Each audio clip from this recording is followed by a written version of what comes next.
প্রথম ম্যাচের হার সত্ত্বেও ঘুরে দাঁড়িয়ে সিরিজ জয় নিশ্চিত করেছে বাংলাদেশ। আর এই সিরিজ জিতেই আইসিসি থেকে এমন এক খবর পেল বাংলাদেশ, যা খুশির জোয়ার বইয়ে দিয়েছে মেহেদী হাসান মিরাজের দলে। শান্ত লিটনদের রেকর্ড জুটির দিনে টাইগার বোলাররাও ছিলেন দুর্দান্ত। সাগরিকার পারে সিরিজ জয় নিশ্চিত হবার দিনে আইসিসি থেকে নতুন করে কি এমন খুশির খবর পেল লাল সবুজের বাংলাদেশ, সেটা নিয়ে বিস্তারিত জানবো প্রতিবেদন। সাগরিকার পারে সিরিজ নির্ধারণী ম্যাচে টাইগারদের সামনে এক চুলো পাত্তা পেল না নিউজিল্যান্ড। ব্যাটিং বোলিং দুই ডিপার্টমেন্টেই টম ল্যাথামের দলকে কোণঠাসা করেছে লাল সবুজেরা। ফলে অলিখিত ফাইনালে এক প্রকার এক পেশে জয় তুলে নিয়েছে মেহেদী হাসান মিরাজরা। আর এই এক জয়ে টাইগাররা রূপালী ট্রফিটা তো জিতেছেই, সাথে আইসিসি থেকে মিলেছে দারুণ সুখবর। উন্নতি হয়েছে টাইগারদের ওয়ানডে রেটিং এ। পাকিস্তানের বিপক্ষে সিরিজ জয় দিয়ে বছরটা বেশ দারুণভাবেই শুরু করে বাংলাদেশ। ঘরের মাঠে সিরিজ জিতে উন্নতিও হয় টাইগারদের র্যাঙ্কিং এ। 10 থেকে বছর শুরু করা টাইগাররা প্রথম সিরিজেই পৌঁছে যায় র্যাঙ্কিং এর 9 নম্বরে। ঘরের মাঠে এরপর টাইগারদের প্রতিপক্ষ ছিল নিউজিল্যান্ড।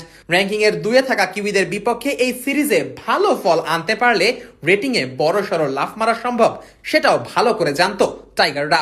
শেষ পর্যন্ত সেটাই হলো। 2-1 ব্যবধানে সিরিজ জয় নিশ্চিত করে ফলাফল নিজেদের পক্ষে আসা মাত্রই রেটিং এ বড়সড় উন্নতি হলো বাংলাদেশের। সিরিজ শুরুর আগে র্যাঙ্কিং এর 9-এ থাকা বাংলাদেশের রেটিং পয়েন্ট ছিল 79। সেখান থেকে সিরিজে 2 ম্যাচ জেতায় টাইগারদের রেটিং পয়েন্ট এখন গিয়ে দাঁড়িয়েছে 83-তে। যদিও র্যাঙ্কিং এ কোনো পরিবর্তন আসেনি, এখনো ওয়ানডে ক্রিকেটে বিশ্ব ক্রিকেটের নবম দল লাল সবুজের এই বাংলাদেশ। এই উন্নতির যাত্রাটা অবশ্য সহজ ছিল না মেহেদী হাসান মিরাজের দলের জন্য। প্রথম ম্যাচে মিরপুরের মাটিতে হেরে খাদের কিনারায় পড়ে গিয়েছিল লাল সবুজেরা। তবে সেখান থেকে ফিনিক্স পাখির মতো ফিরে এসে নাহিদ রানা, নাজমুল হোসেন শান্তরা লিখেছেন কামব্যাকের গল্প। দ্বিতীয় ম্যাচে নাহিদ রানার ফাইফার আর তানজিদ তামিমের ঝড়ো ব্যাটিংয়ে সিরিজের সমতায় ফেরে বাংলাদেশ। সেই ম্যাচ জিতেও 2 রেটিং পয়েন্ট বাড়ে টাইগারদের। 79 থেকে রেটিং বেড়ে গিয়ে দাঁড়ায় 81-তে। এরপর চট্টগ্রামের সাগরিকায় টাইগারদের মূল কাজ ছিল সিরিজ জয় নিশ্চিত করা। আর এমন ম্যাচেই কিনা টাইগার টপ অর্ডাররা হয়েছেন ব্যর্থ। তামিম, সাইফ, সৌম্য কেউই রানের দেখা পাননি। তবে মিডল অর্ডারে নাজমুল হোসেন শান্ত আর লিটন দাসের রেকর্ড জুটিতে ভর করে 265 রানের সংগ্রহ দাঁড় করায় লাল সবুজেরা।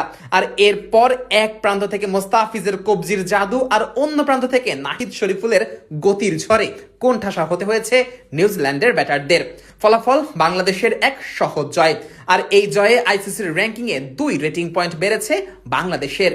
এদিকে শুধু দলগত র্যাঙ্কিং এ না, ব্যক্তিগত র্যাঙ্কিং এও উন্নতি হয়েছে লাল সবুজের ক্রিকেটারদের।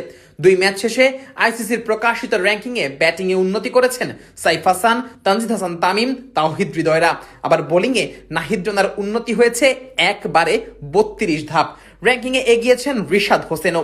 সব মিলিয়ে আইসিসি থেকে শুধু সুখের গল্পই শুনছে মেহেদী হাসান মিরাজরা।